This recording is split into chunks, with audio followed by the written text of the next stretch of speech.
My new dad says you're a real man. So I handed him papers and said, sign here. 1 week later, the trust lawyer called my ex. Ma'am, your son just forfeited his entire $2.3 million inheritance. Hey, Reddit. My 16-year-old son publicly disowned me at a family brunch, so I let him sign away his entire future. What followed was the most satisfying case of instant regret I've ever witnessed. It happened last Sunday at the Riverside Country Club. My son Brandon stood up in front of 23 people and announced he didn't want my last name anymore. My new dad says you're a loser, he said loud enough for the entire dining room to hear. I want to take his name instead. The Harrison name actually means something. The room went dead silent. His steppa snickered. My ex-wife Nicole smiled like she just won the lottery. Her new husband Greg raised his glass in mock celebration. I didn't argue, didn't plead. I reached into my jacket, pulled out an envelope I'd been carrying for 3 months and slid it across the white tablecloth. Fine, I said calmly. Sign here. Brandon hesitated for maybe 2 seconds before picking up the pen and scrawling his signature with an aggressive flourish. Didn't read it, didn't ask questions, just signed. Nicole raised her glass. To Brandon Harrison, may you have the future you deserve. I lifted mine too. To Brandon, may you get exactly what you just asked for. See, I wasn't blindsided by this performance. I'd seen it coming for months and had been preparing for this exact moment. I met Nicole when I was 28 and she was 26. She was working as an event coordinator for a hotel chain downtown. Gorgeous and full of energy that drew people in. We met at an industry mixer. I was there representing Hartley Industrial Supply. She was organizing the event. We got married after dating for 2 years. Had Brandon when I was 31. And for a while, everything seemed perfect, like we'd figured out the formula everyone else was struggling with. I was building Hartley Industrial Supply, family business my grandfather started in 1967. We manufacture and distribute commercial welding equipment, industrial safety gear, and heavy machinery parts across the Southwest. Not glamorous work, but extremely profitable once you know what you're doing and build the right relationships.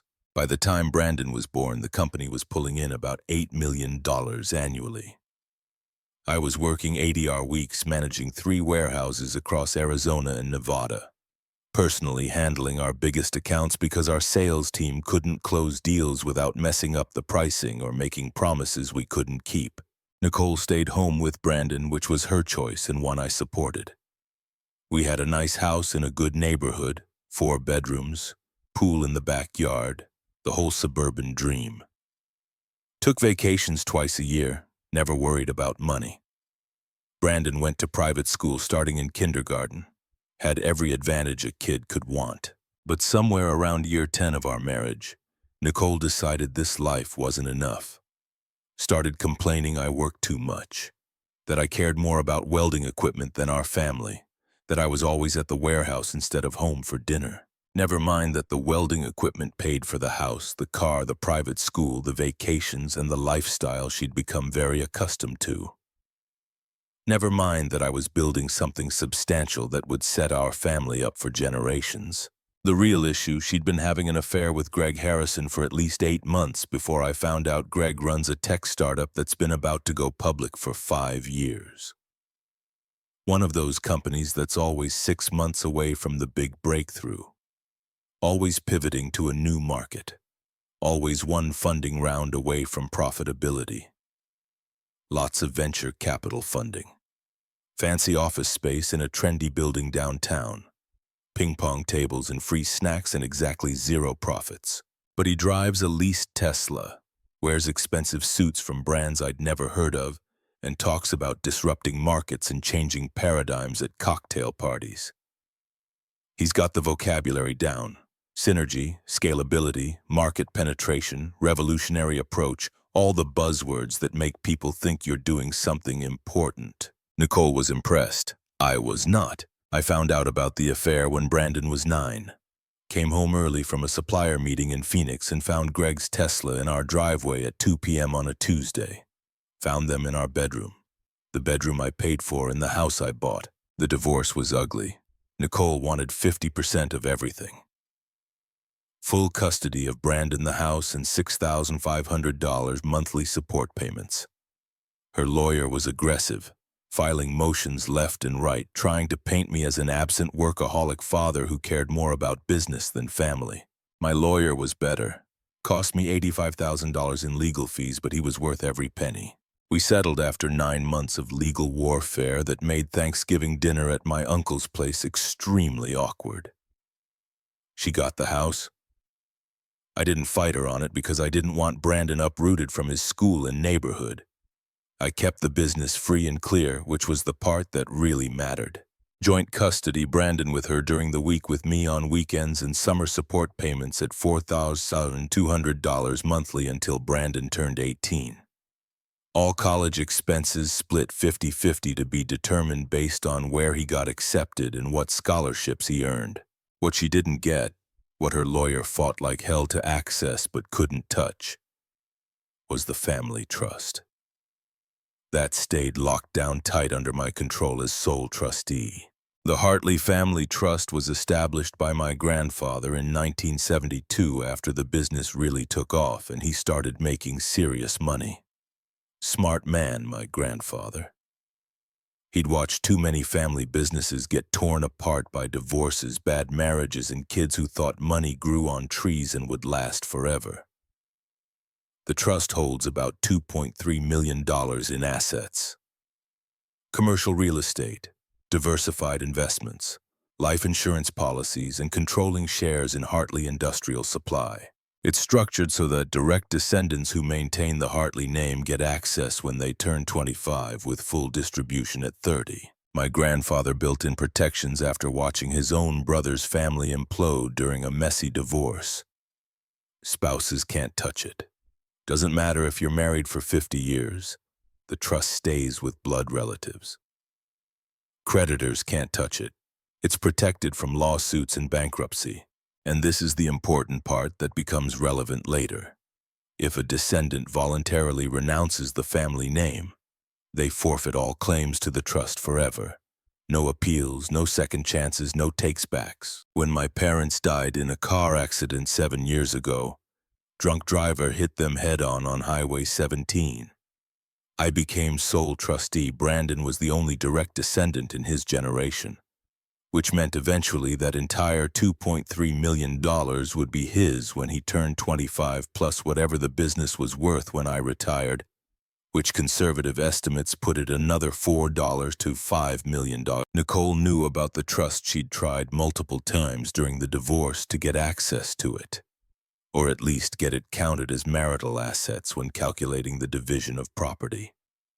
Her lawyer argued that Brandon's future inheritance should factor into custody and support calculations, that my access to the trust gave me an unfair financial advantage. My lawyer shut that down hard, brought in estate planning experts who testified that the trust existed independent of our marriage, couldn't be divided in divorce proceedings, and Brandon's future inheritance had zero relevance to current support obligations. The trust was established decades before Nicole and I even met. The judge agreed. Nicole was furious. Her lawyer filed 2 appeals that went nowhere, but there was nothing she could do about it. After the divorce finalized, things were relatively normal for about a year. Brandon stayed with me every weekend. We'd go to baseball games at Chase Field, work on his car together in my garage. I'd bought him this old Honda Civic that needed work, and we were restoring it together. We'd talk about his plans for college, what he wanted to study, where he might want to live.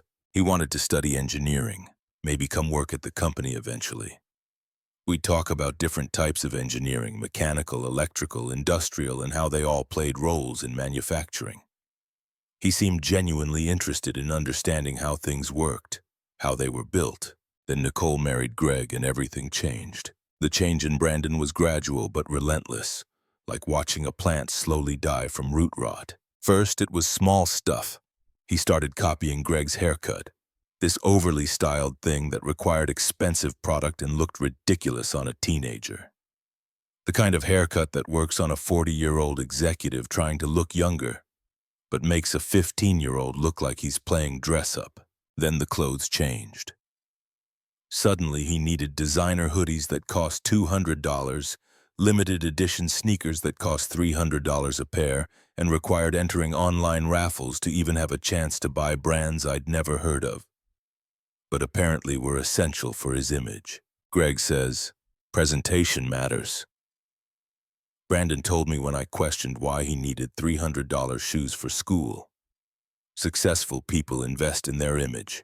It's about signaling that you're serious. Greg runs a company that's never turned a profit, but sure, let's take fashion advice from him. Then came the comments about my work, and these weren't just casual observations. They were pointed criticisms clearly fed to him by someone else. Greg says, "Mufuring is dying. The future is tech and innovation. Physical products are obsolete." Greg says people who work with their hands are limiting themselves. Real wealth comes from ideas, not labor. Greg says you have to think bigger than just running a warehouse. You need to scale, disrupt, find the inefficiencies in the market. I run a $12 million operation with 47 employees and contracts with every major construction company in 4 states. We supply safety equipment to 3 mining operations and provide welding gear to manufacturers across the Southwest. Greg runs a company that survives on investor money and has laid off staff 3 times in 2 years. But sure, I'm the one limiting myself. The disrespect started creeping in during his sophomore year. He'd show up late to our weekend visits, sometimes 2 or 3 hours late with barely an apology, or he'd cancel altogether with an hour's notice. "I have plans with Greg's family" became his standard excuse. Sometimes it was Greg's nephew's birthday party. Sometimes it was a networking event Greg was bringing him to. Sometimes it was just hanging out at their house because they were doing something important. When I'd call him out on it, Nicole would text me long lectures about not being controlling and understanding that Brandon was growing up and needed space to develop his own identity, that I needed to respect his choices and not force my expectations onto him. My expectations being that he show up when he committed to something revolutionary concept. I know. Last summer was supposed to be our time. We'd planned for months to drive to Colorado, do some hiking in Rocky Mountain National Park, visit some college campuses, Boulder, Colorado State, Colorado School of Mines. I'd been looking forward to it for half a year. Booked hotels, planned the route, researched hiking trails. 2 weeks before we were supposed to leave, Brandon texted, "Actually, Greg's taking us to Hawaii. His company is having a retreat there and I'm going. We can do Colorado another time."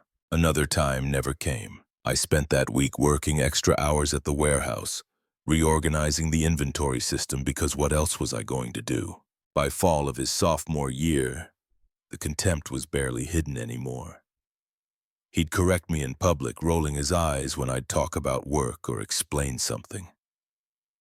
Started calling my truck that old thing, even though it was a 2019 F-250 that cost $47,000 and was the most reliable vehicle I'd ever owned. He'd FaceTime me from Greg's house, always making sure to pan the camera around their renovated kitchen with the marble countertops, or their home theater setup with the massive screen and surround sound system. "Check out what Greg just installed. Pretty sick, right? Must be nice having money for upgrades." The implication being that I, running a multi-million-dollar company, somehow didn't have money for nice things. I had money. I just didn't see the point in spending $15,000 on a home theater when a regular TV worked fine. Nicole would be in the background smiling like she'd won something. Like every nice thing in Greg's house was proof she'd made the right choice, leaving me. The breaking point for me, the moment I decided I needed to prepare for the worst, came in December at parent-teacher conferences. Brandon's school was having their evening where parents meet with teachers to discuss progress and grades. I showed up at the scheduled time, 6:30 p.m., Thursday. I'd left work at 5, fought rush hour traffic for 40 minutes, and walked into the classroom to find Nicole, Greg, and Brandon already sitting there. The teacher, Mrs. Anderson, looked confused when I walked in. "Oh," she said, glancing between me and Greg. "I wasn't expecting. Are you Brandon's father?" Before I could answer, Brandon said, That's my biological father. This is my dad. He pointed at Greg. Greg didn't correct him, didn't say, actually, I'm his stepfather. Or, we're both important in his life. Or any of the things a decent person would say. He just smiled and shook Mrs. Anderson's hand, like he was the only parent who mattered. Nicole beamed like Brandon had just won a Nobel Prize. The teacher looked uncomfortable but moved forward with the conference anyway. She clearly didn't want to get in the middle of whatever family drama was unfolding in her classroom. For the next 30 minutes, she discussed Brandon's grades. Solid B+ average, strong in math and science, weaker in English and history. She talked about his college prospects. Good. With his GPA and test scores, he'd have options.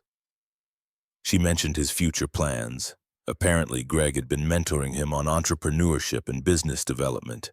Every single time Mrs. Anderson addressed me directly, Brandon would interrupt and redirect the conversation to Greg. Actually, Greg helped me with that project.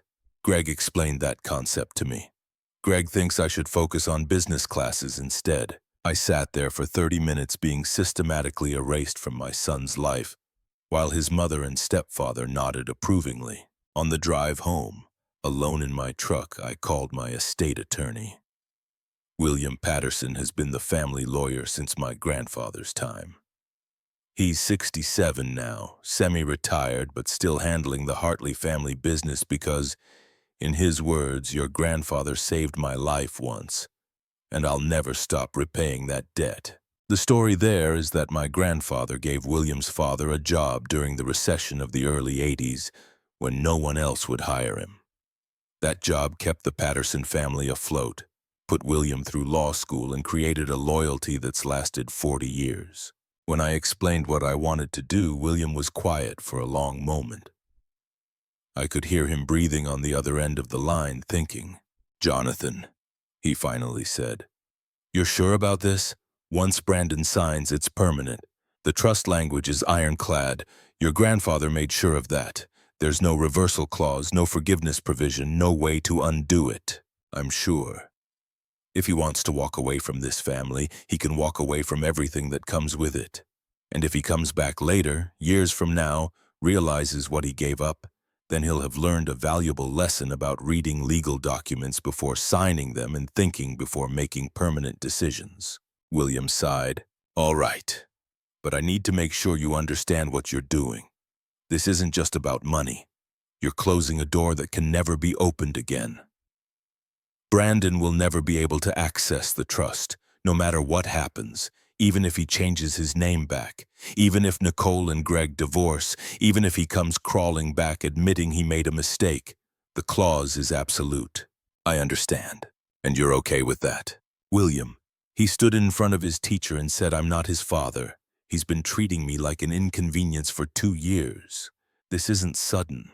This is the culmination of a pattern. I'm just giving him what he clearly wants, freedom from the Hartley name and everything associated with it." We spent 3 weeks drafting the paperwork. William is meticulous, and he wanted this document to be absolutely airtight. We went through 7 revisions, with William bringing in 2 other estate attorneys to review it and make sure there were no loopholes. The document was elegant in its simplicity, a formal declaration of name change and renunciation of the Hartley family name. Standard legal language about petitioning the court for official name change. Acknowledgement of understanding the permanent nature of the decision. Notarized signature line, witness requirements. What wasn't in the document, what Brandon would never think to look for, was how it would trigger Clause 14.7 of the family trust. My grandfather had inserted that clause specifically to prevent situations where someone married into the family, convinced a descendant to change their name through manipulation or coercion, and then tried to claim inheritance rights under a different name. He'd seen it happen to a business associate, and was determined it wouldn't happen to the Hartley family. The clause was buried on page 34 of a 47-page trust document written in dense legal language that required an estate attorney to fully understand. The key phrase was, "Any descendant who voluntarily renounces the Hartley family name through legal proceedings shall immediately and irrevocably forfeit all rights, privileges, and claims to the Hartley family trust and associated assets." Voluntary renunciation, legal proceedings, immediate and irrevocable forfeiture. I'd known about this clause since I was 25, when I became a beneficiary myself. My father sat me down before I got access and made me read every single word of that trust document 3 times. Made me explain each clause back to him to prove I understood, made sure I knew exactly what I was entitled to and what could cause me to lose it. "Son," he'd said, "this trust represents 4 generations of Hartley family work. Your great-grandfather started with nothing. Your grandfather built it into something substantial. I've protected it and grown it. Someday you'll do the same. But you need to understand, it's not just money. It's a responsibility, and it's conditional on maintaining the family name and honoring what it represents." Brandon had never asked to see the trust documents, not once.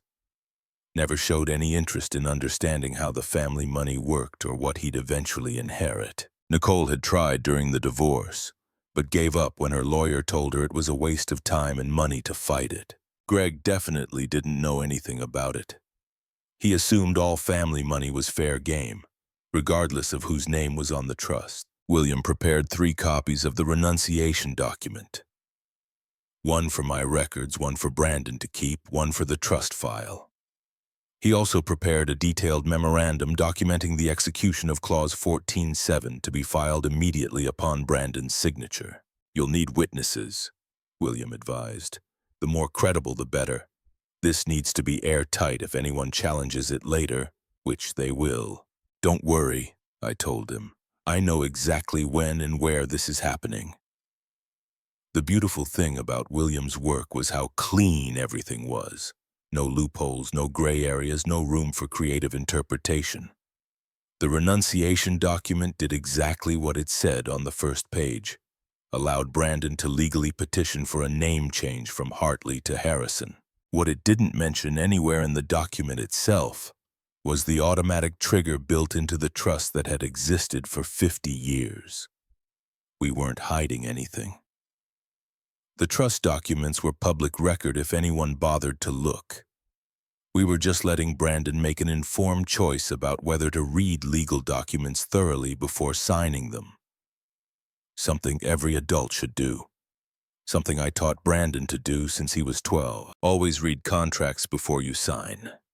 I'd told him dozens of times, never let someone pressure you into signing something you haven't reviewed. Apparently, he'd forgotten that lesson. Nicole had been planning this brunch for weeks.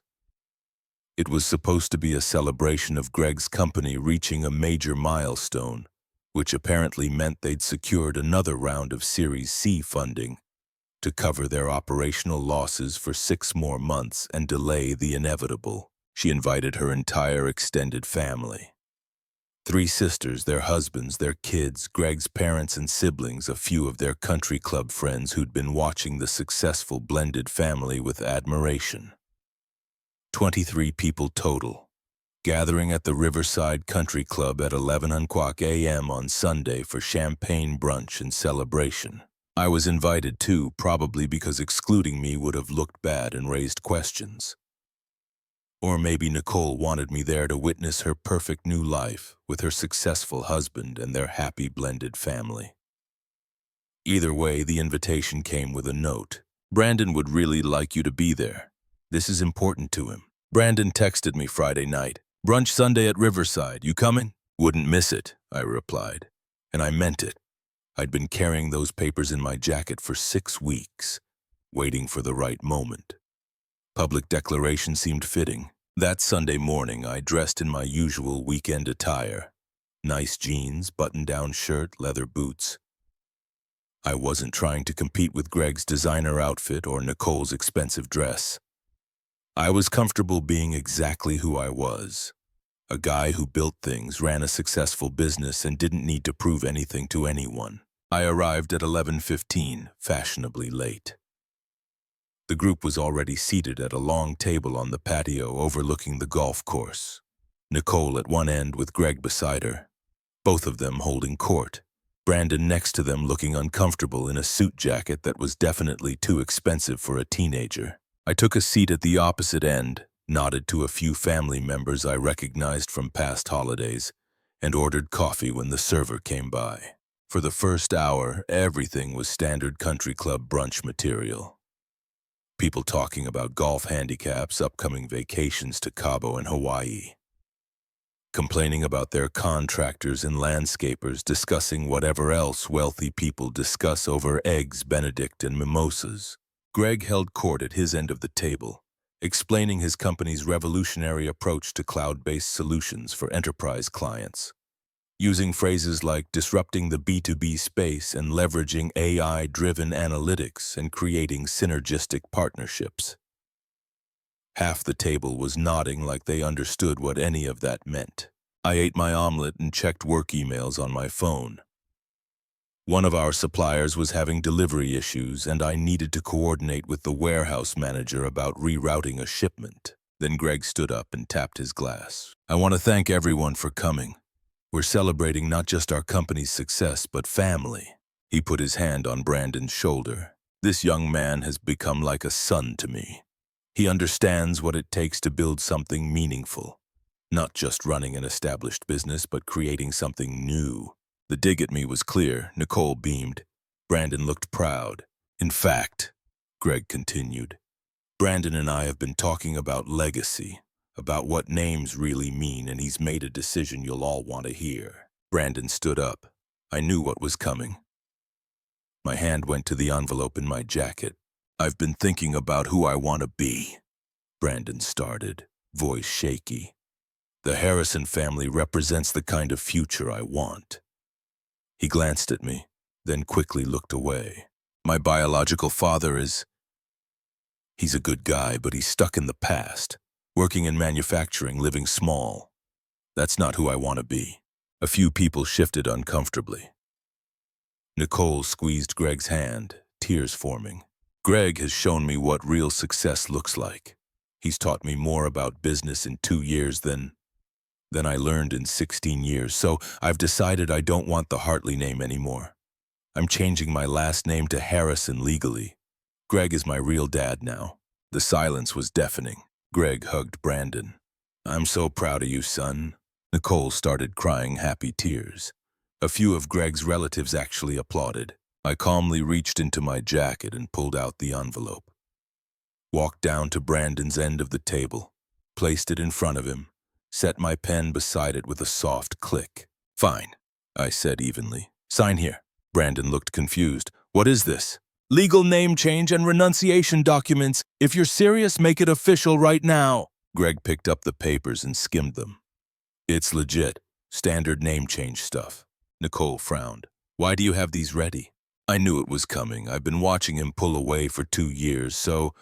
Brandon, are you serious or just performing? That hit a nerve. Brandon's face flushed.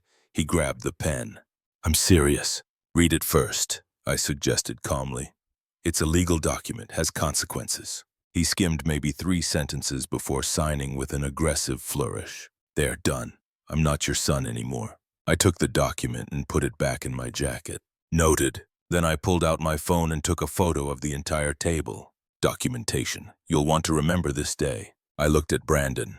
We all will. I raised my glass of orange juice. To Brandon, may you get exactly what you just asked for. The toast felt heavy. Greg raised his champagne high, smiling like he'd won. Then I left, drove straight to William's office. William was waiting when I arrived at his office. I handed him the signed document, still warm from my jacket pocket. My hands were steady. I'd been preparing for this moment for months. He actually did it, William said, examining the signature carefully. In front of witnesses, 23 of them. Some were filming it for social media. I got photos of the whole table with timestamps. He pulled out his phone and called his assistant, who was standing by even though it was Sunday. Margaret, I need you to execute clause 14.7 immediately. Yes, Sunday. I'll send you the signed renunciation right now. Contact all the relevant institutions first thing Monday morning. He hung up and looked at me with something like sadness mixed with professional satisfaction. This is going to hit them fast. Are you ready for what comes next? I've been ready for 3 months. Nicole's going to lose her mind. Greg's going to try to find a way out. Brandon. He paused. Brandon's going to realize very quickly what he's done. You sure you want to watch that? I need to see it through, all of it. William nodded slowly. All right. Margaret will have everything processed by Monday morning. The automatic systems will start triggering as soon as the renunciation is logged into the trust database. I'll document everything for the file. What should I expect? Phone calls, lots of them. Threats, legal posturing. Nicole's lawyer will try to find an angle. They won't find one, but they'll try. My advice, don't answer. Let it all come to me. I'll handle the legal side. You just be ready for the emotional fallout. By Monday morning at 8 a.m., Margaret had already started the process. The systems that Brandon had taken for granted his entire life began shutting down like dominoes. The Hartley Legacy Scholarship, a fund my grandfather established in 1975 specifically to cover college expenses for family descendants, automatically revoked Brandon's access the moment the renunciation was logged in the system. The fund was worth $86,100, enough to cover 4 years at any state university plus living expenses. The account showed his name grayed out, access denied, balance forfeited. His student portal at Canyon Ridge Preparatory School updated overnight. Where it had previously shown a modest balance due of $2,100 for incidental fees, it now showed $22,800 due immediately for spring semester tuition. The Hartley Family Endowment had been covering 70% of his private school tuition since 9th grade, $16,200 per semester. Without that, the full cost landed on Nicole. The health coverage I'd been maintaining for him through the company plan, separate from the support payments and not required by the divorce decree, terminated.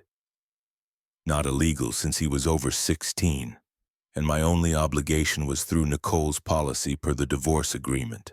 The car I'd been planning to give him for his 17th birthday, a fully restored 2020 Honda Civic I'd already purchased and had been keeping in storage, planning to surprise him with it, got donated to a local trade school's automotive program.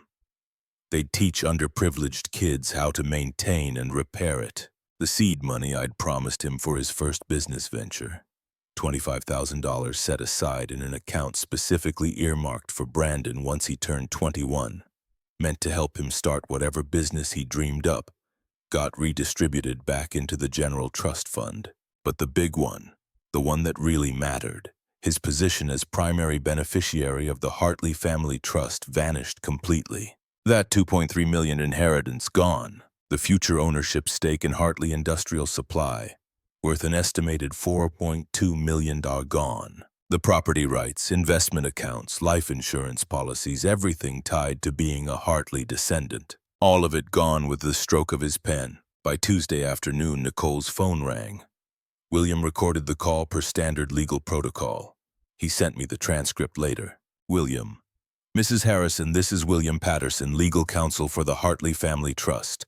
I'm calling to confirm your son Brandon's voluntary renunciation of the Hartley family name, executed Sunday at approximately 12:47 p.m.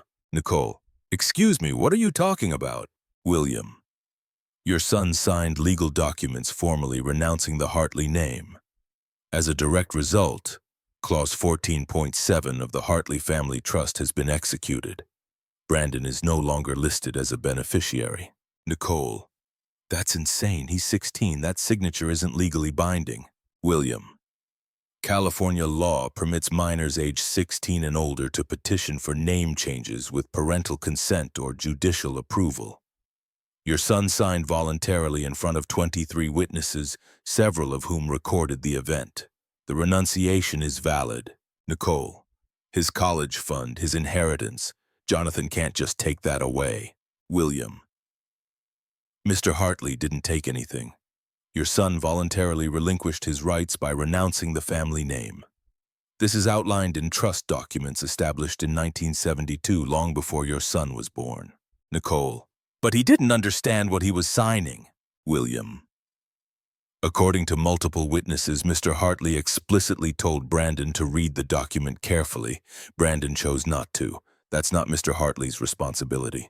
Nicole, there has to be something we can do. An appeal, a lawsuit. William. The trust language is ironclad, reviewed by multiple legal experts over 5 decades. There is no mechanism for appeal or reversal. Your son made a permanent decision. Nicole, I want to speak to Jonathan now. William. Mr. Hartley has asked me to handle all communications. If you wish to pursue legal action, consult your own attorney. The call ended with Nicole screaming. By Wednesday, Brandon had figured out something was wrong. He texted me at 11:47 p.m. Dad, what happened to my scholarship? I didn't respond. Thursday morning, the school's finance office called Nicole about the outstanding tuition. She called me 6 times in 2 hours. I let every call go to voicemail. Message 1, confused. Message 2, angry. Message 3, threatening legal action. Message 4, desperate. Message 5, crying, begging. Message 6, venomous, promising I'd regret this. I deleted all 6 without responding. Friday brought its own karma. Greg's Tesla got repossessed right in their driveway at 9:30 a.m. Brandon watched as the tow truck hauled it away. Turns out Greg's latest funding round had fallen through. Investors discovered that after 5 years, the company had burned through $12 million with no path to profitability. Greg had been making lease payments with a maxed-out credit card. That night, Brandon called me directly. Dad. His voice was small, scared. Can we talk, please? Something's wrong with all my accounts and I don't understand. You signed a legal document, Brandon. Actions have consequences. But I thought it was just a name change. I didn't know. I told you to read it carefully in front of everyone. You chose not to. Please, I made a mistake. Can we fix it? No, we can't. You made your choice. Now live with it. But I'm your son. You made it very clear on Sunday that you're not. You're Greg's son now. Ask him to help you. I hung up. The following week, Nicole filed for an emergency custody modification, claiming I was financially abusing Brandon. The hearing was set for Wednesday at 2 p.m. My lawyer destroyed their argument in 20 minutes. He presented the trust documents, the signed renunciation, the video from Facebook, showed witness statements confirming I'd told Brandon to read before signing. The judge, a woman in her 60s, reviewed everything carefully, then looked at Nicole's lawyer with barely concealed disdain. Counselor, your client's son made an adult decision in front of 24 witnesses. He signed a legal document without reading it despite being explicitly told to do so. The trust language is clear, established decades ago. I see no grounds for modification here. But, Your Honor, he's 16. He's 16, not 6. At 16, California law grants significant autonomy. If he was mature enough to publicly reject his father, he's mature enough to live with the consequences. Motion denied. The gavel came down with finality. By week 3, Nicole and Greg's financial situation had collapsed. Without Brandon's scholarship, they owed $400 in tuition through graduation. Money they didn't have. Greg's company officially laid off 70% of staff and moved to remote only. Corporate speak for we can't afford office space. They tried pulling Brandon from Canyon Ridge, but there were boundary issues. The closest public school had a waiting list of 83 students. Meanwhile, the house Nicole got in the divorce needed an $18,000 roof. Her homeowner's insurance had lapsed 3 months earlier because she'd been using that money to cover expenses, planning to pay it when Greg's funding came through. The funding that never happened. Brandon tried reaching out multiple times. Texts that went from apologetic to desperate to angry to pleading. He even showed up at my office one afternoon. There's a young man in the lobby asking to see you. Security called. Brandon Harrison? I asked. He says he's your son. He's not on the approved visitors list. Please escort him out. I watched from my office window as security walked him to his car. The family gathering happened in early April, about 7 weeks after the brunch. My Uncle Richard hosts an annual spring thing at his ranch outside Tucson. About 40 relatives, big cookout, the whole experience. Brandon showed up with Nicole, both trying to act normal. They arrived in Nicole's Honda CR-V. She'd sold her Lexus to cover expenses. Brandon wore regular clothes instead of designer stuff. People were polite but distant. They were there, but they weren't family anymore. Halfway through the afternoon, a courier service truck pulled up.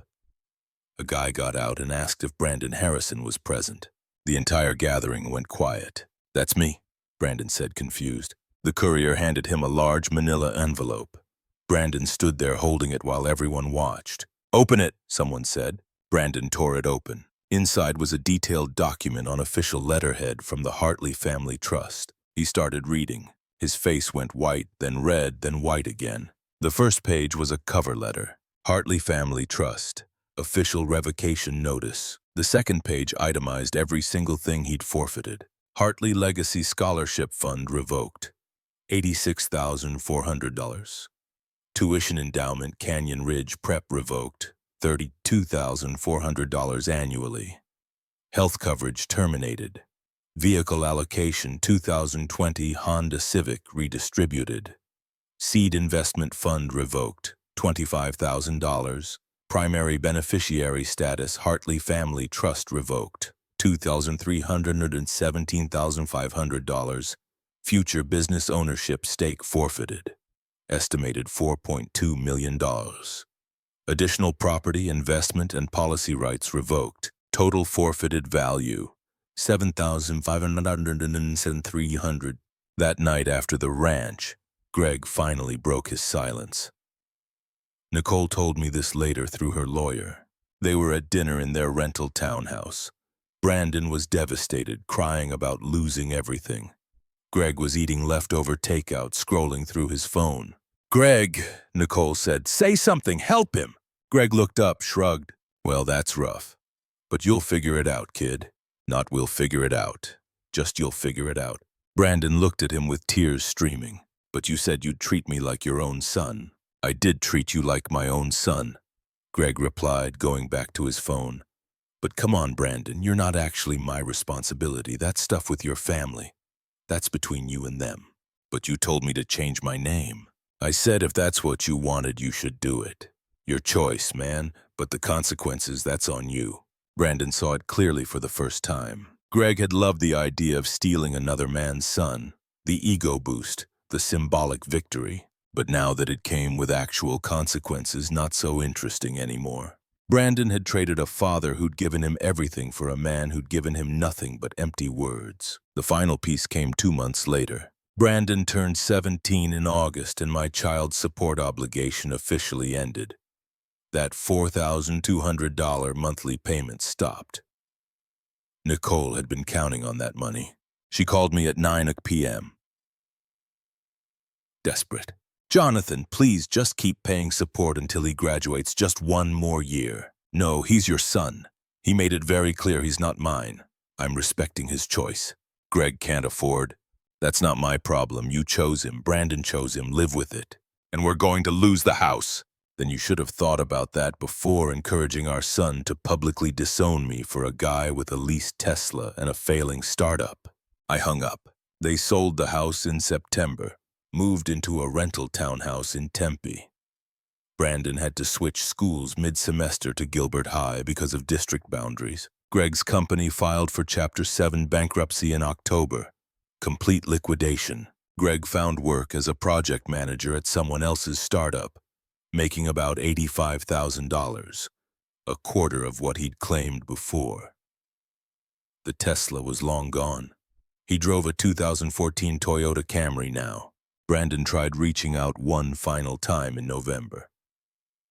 Long email about understanding what he'd lost, how he'd been manipulated, how he was sorry, how he wanted to make things right. I read it carefully, then replied with one sentence. "You're a Harrison now. Harrisons figure things out on their own." Then I blocked his email.